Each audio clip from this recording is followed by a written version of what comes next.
We need more lactation people out there that, look like me. And, I think like to battle some of the cultural, things that we're told that aren't true, And so when people that look like you hear it from your mouth, they're a little bit more likely to listen and not feel judged.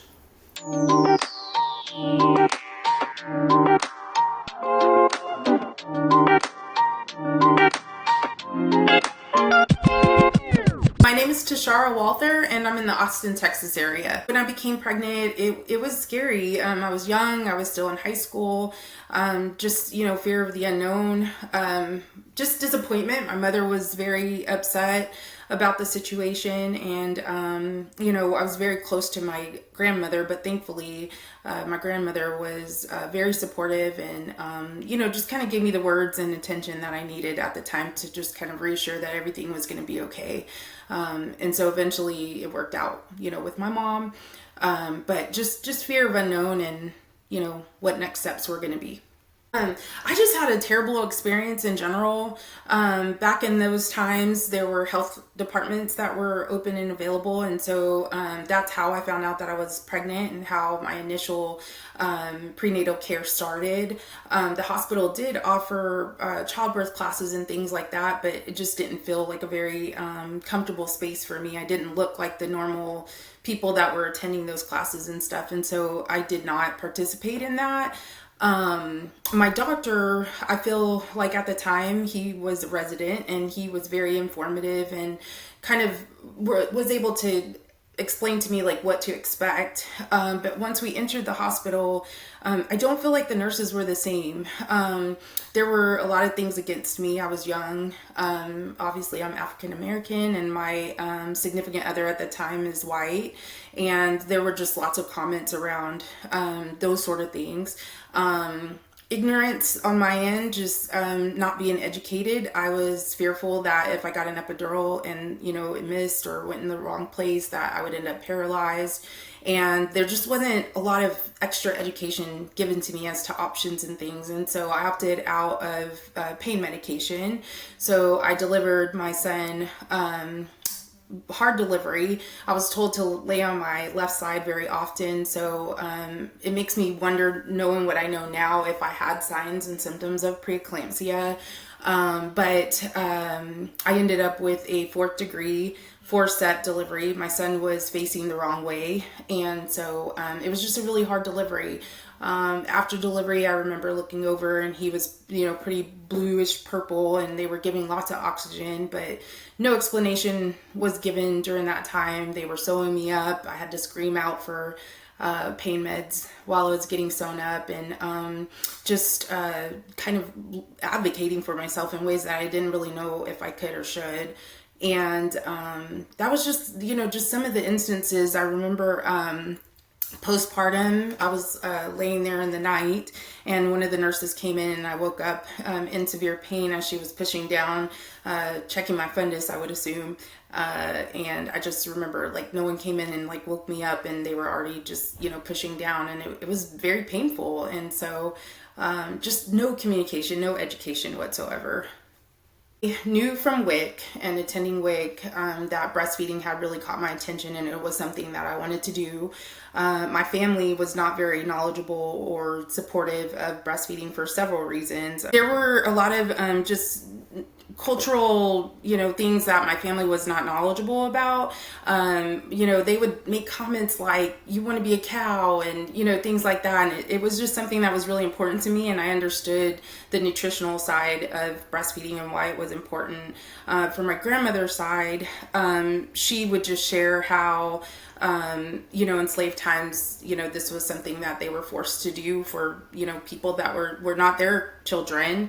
And then when it came to trying to feed their own children, they just didn't have, any milk left. And so we weren't able to provide that nutrition and things like that for our own children. And so, I knew they wouldn't teach us that stuff for no reason, so I was very curious about that. And eventually, I did get to prove to my mom and my grandmother that my son was getting fat, and it was just from me. And so that was really cool. And I was able to breastfeed him for a year, a little bit after a year. I'll always be grateful for Patty. It's kind of a cool story. She stayed beside me. She helped me breastfeed all of my kids, even when I wasn't even in the area. She was always just a phone call away.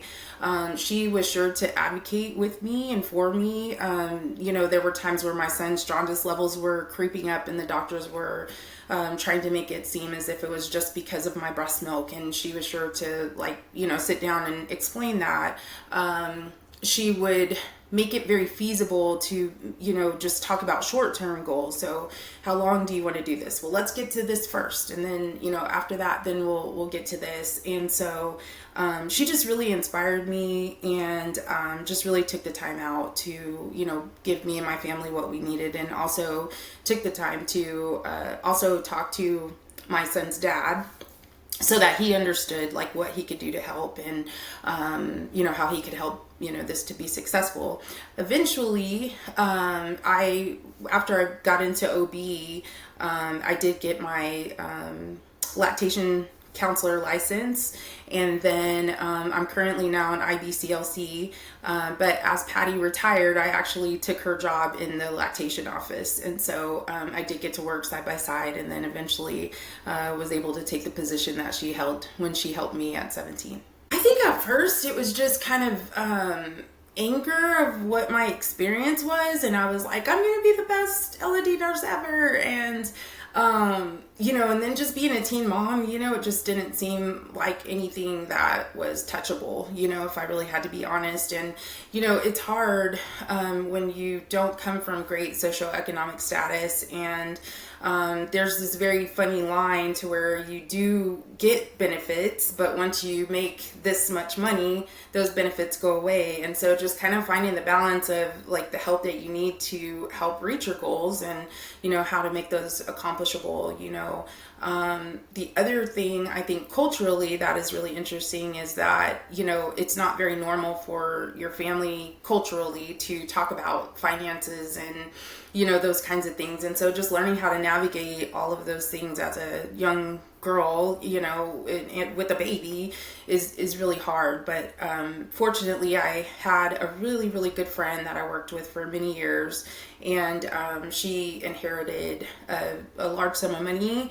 I worked as an aide for several years, and she was an LVN pursuing RN, and she had volunteered to pay for me to go to LVN school because she knew that it was in my heart and she knew that I could do it. And so she's really the person that gave me the leap of faith to move forward and just not forget how I felt in that time and what my goal really was. But Patty is a person that really helped me to pursue the breastfeeding route, and also just to prove that we need more lactation people out there that, look like me. And, I think to battle some of the cultural, things that we're told that aren't true, and so when people that look like you hear it from your mouth, they're a little bit more likely to listen and not feel judged. It means a lot. And I think sometimes more than what people know. I'm not a person that does this job because I need to hear, oh, you did a great job, or to win a prize or need a daisy.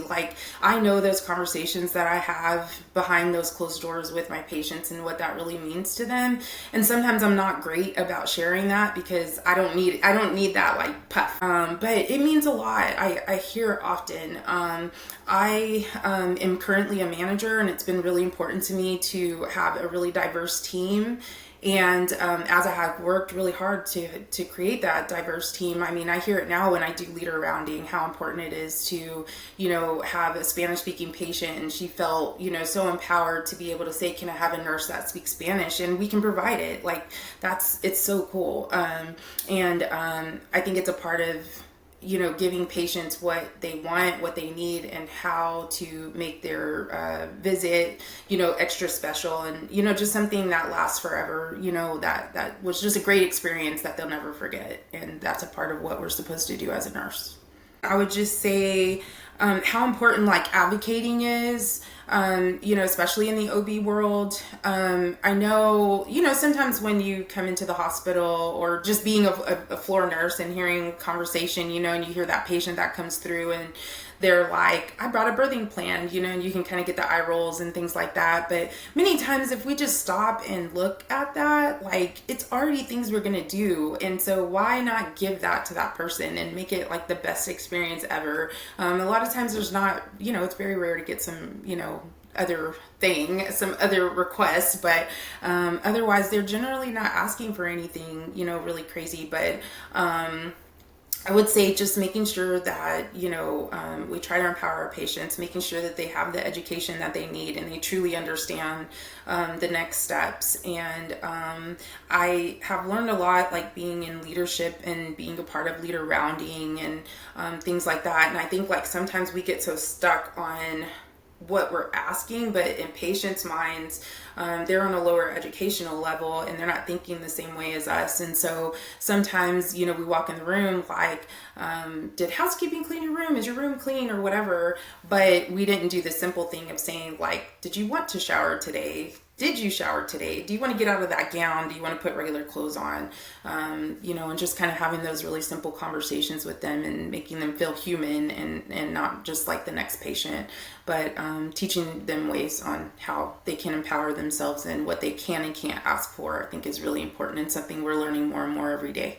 I ran a nonprofit for about 6 years that was for my city here in Round Rock. It's just outside the Austin area, and I ran that for about six years, and it's for teen moms.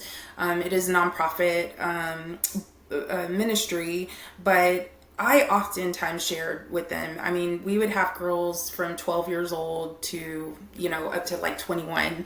And even at 21, you don't have it all, all together. But lots of times what I do share with them, and I'm better at sharing to other people than myself, so I'm going to stick with that, with that route. Like, you can do it. Don't give up. Write down those goals and those dreams.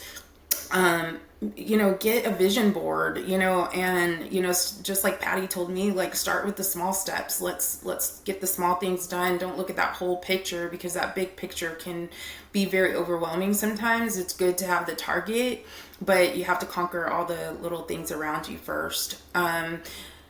Get involved in, just resources that are out there. Some of them are really hard to keep up with because it does take a little bit of work, but it's worth it. And it is the thing that helps you get on your feet, and take advantage of anything that you're able to get support, with, anytime you can. I know there's different programs out there like Capital Idea, and things like that can help you with your education if that's something that you're leaning toward. But there's just so many things out there, and it doesn't stop just because you're a teen mom or just because you're Black or, a person of another color or lower socioeconomic status.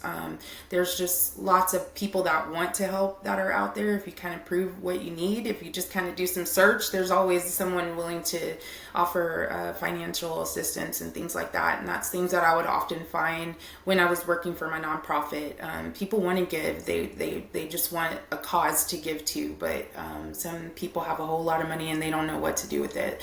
But as far as goals and ambitions, like, never give up. Don't stop your dream. Like, desires come into your heart for a reason, and we're the owner of that, and we can choose what route we take that. So don't give up.